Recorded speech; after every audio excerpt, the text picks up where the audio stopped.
It's honestly so refreshing to see a video game film series that's so consistently successful. One that does so well in every aspect along every step of the journey. Growing up, I faced numerous disappointments whenever it felt like my favourite games were being brought to the big screen, and there's just too many to count. A more recent example, if you count 8 years as recent, is when Warcraft came out, and it just wasn't all that good, sadly. And then there's stuff like Assassin's Creed, which came and went, and just a whole lot of trash for the most part. There's been some okay ones, but usually they're not making much of a splash. At least that was until the first Sonic movie came out, and it was a complete breath of fresh air, a massive surprise. An actually decent video game movie that sets the stage for films to come. It did pretty damn well at the box office, grossing almost $320 million off a budget of around $85 to $90 million, I think. And I think it would have even done even better, but I'm pretty sure its run at the box office was somewhat damaged by COVID, particularly in China. And whilst critics were a bit more muted on the first film, with it sitting on 64% on Rotten Tomatoes, audiences loved it. Who would have thought the critics were out of touch on the video game movie? Smash hit! It has a 93% audience score on Rotten Tomatoes, and that was pretty much the exact same for the second film. A slightly better run at the box office that time around, grossing $410 million off a budget of up to $110 million.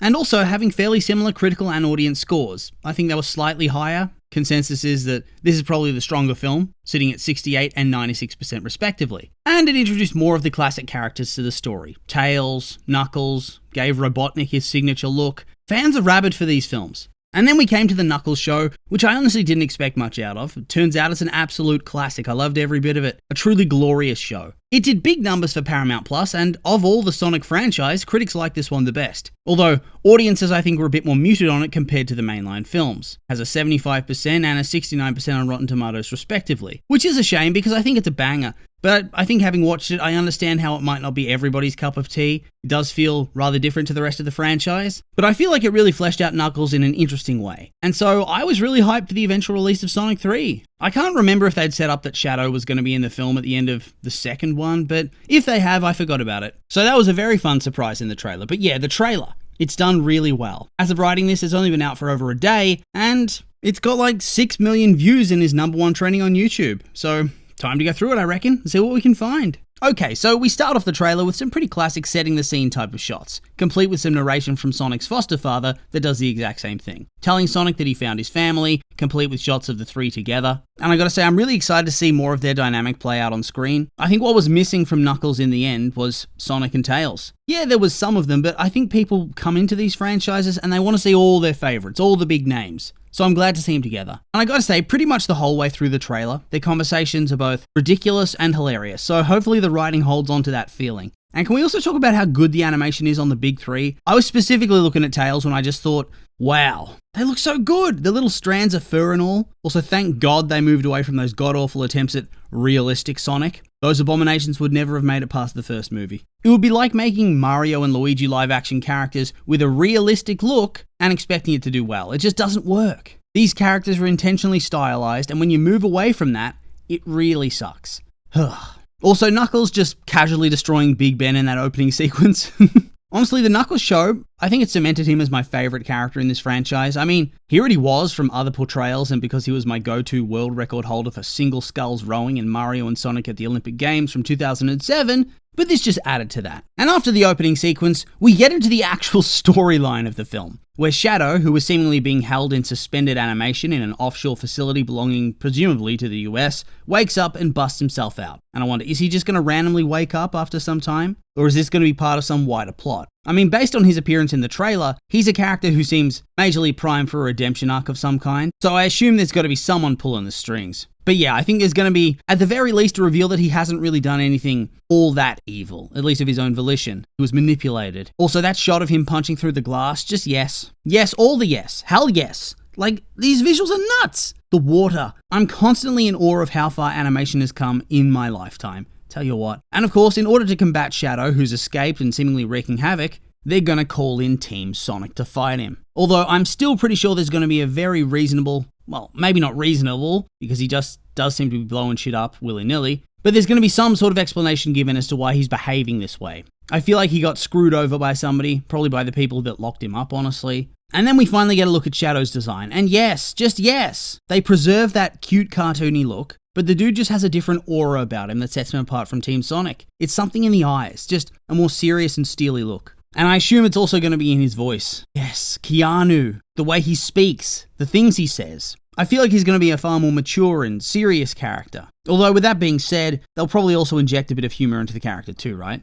This is Sonic. Also, his colour scheme, just classic, black and red, and I know they didn't have a hand in that, that's from the game, but still, how can you go wrong with that? We then learn from some narration and clips that, yep, what do you know? He has a background that makes him a prime candidate for being a misunderstood hero, or a villain on the cusp of redemption. He found family with some girl, probably the daughter of some scientist working in a facility where he's being kept, judging by the fact that he's in a test tube in the sequence where they hold up their hands to one another. And then after we contrast that with some Team Sonic fun, where the trio have an official family race, we cut back to how Shadow's life has been going, and it's not great. Battle zone, looks like there's a good chance the girl's dead. Shadow and what I presume is her dad are mourning and being approached by armed goons. Guarantee this is when Shadow gets put on ice, and is going to form the basis for most of his actions throughout the film. My name is Inigo Montoya.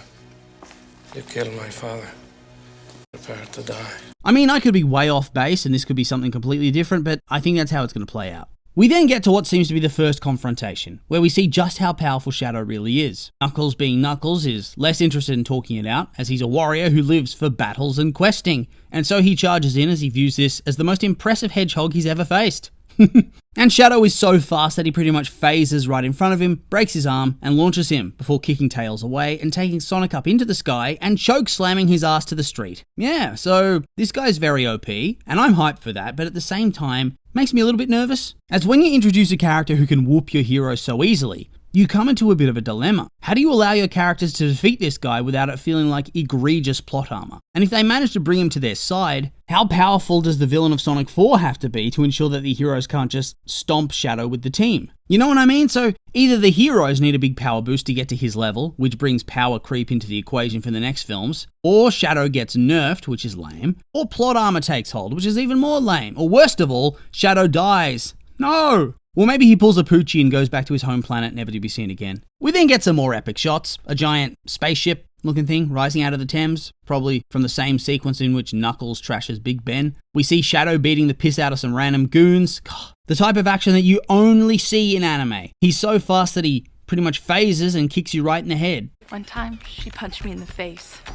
It was awesome. I always thought that type of thing would literally only work in anime and cartoons, but in a live action context would look stupid as all hell, but here it is, and I'm loving it because it works so well. And I think the animation style they've chosen for the animal people, it helps, because there is that separation of them not looking necessarily real.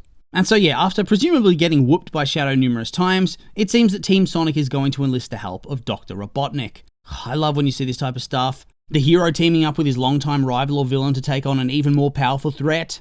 Yes! I also love how across the films, Robotnik's really just sunk so low. He seemed on top of the world in the first movie, only to get stranded off-world and go completely insane. And after his latest defeat, he's become a sad, greasy shut-in. I get it, honestly. And that scene in which he's playing his belly, only for it to be revealed he has company and he freaks out. It's not that it's necessarily happened to me, but it felt very relatable, like when you've slept in late on the school holidays when you're a teenager, and you emerge from your lair like the disgusting dungeon gremlin that you are. And you sit down to eat or have a drink or something, I don't know, and then your mum reveals she has company on the way, just as they walk in, and you have nowhere to hide and they see you. Oh, well, it looks like our little gamer's finally decided to leave his room. We thought you might have gone extinct.